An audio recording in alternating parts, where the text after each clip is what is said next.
শক্তি পরিসর ইউটিউব চ্যানেলে আরেকটি নতুন ভিডিওতে সুস্বাগতম।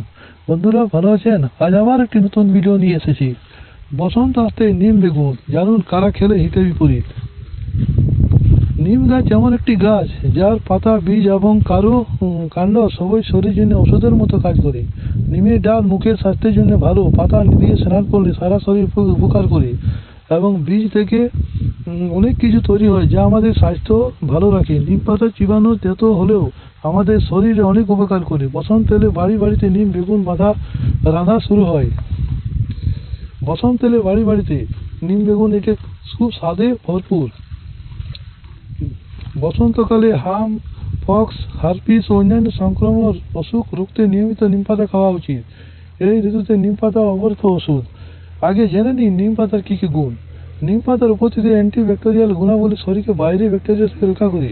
একটি গবেষণায় এটি প্রকাশ পেয়েছে যে নিম প্যাথোলজিক ব্যাকটেরিয়া দ্বারা সৃষ্ট সংক্রমণের চিকিৎসার জন্য একটি কার্যকরী অ্যান্টিব্যাকটেরিয়াল এজেন্ট হিসেবে কাজ করে। নিম সেবনে রক্তচাপের সমস্যা দূর করে এবং শরীরের রক্ত চলাচল ঠিক রাখে। নিমের ছালের নির্যাস গ্যাস্ট্রিক ও হাইপার অ্যাসিডিটি এবং আলসারের সমস্যা দূর করতে সাহায্য করে। নিম পাতায় আলসার প্রতিরোধক গুণ রয়েছে যা আলসার প্রতিরোধ করে। নিমের তিক্ততা ডায়াবেটিস সমস্যা থেকে মুক্তিটা দেয় এবং নিম পাতা পেটের স্বাস্থ্যের জন্য উপকারী। এর ব্যবহারে কোষ্ঠকাঠিন্য, বদহজম ইত্যাদি সমস্যা দূর হয়। তবে কিছু ক্ষেত্রে নিম পাতা একেবারে খাওয়া উচিত নয়।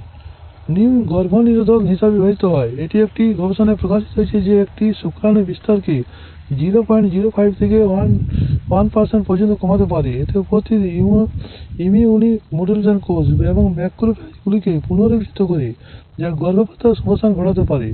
নিম পাতা অন্তঃসত্ত্বা 5 বছরের কম বয়সী শিশুদের দেওয়া উচিত নয়।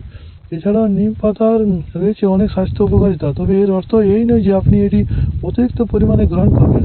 স্বাস্থ্য বিশেষজ্ঞের মতে একজন ব্যক্তির প্রতিদিন 6 থেকে 8টি নিম পাতা খাওয়া উচিত। অতিরিক্ত খাওয়া শরীর ক্ষতিকারক হতে পারে। কারো অন্যান্য কোনো আক্রান্ত রোগ থাকলে চিকিৎসকের পরামর্শ নিয়ে এটি খাবেন, তাহলে সুস্থ থাকবেন।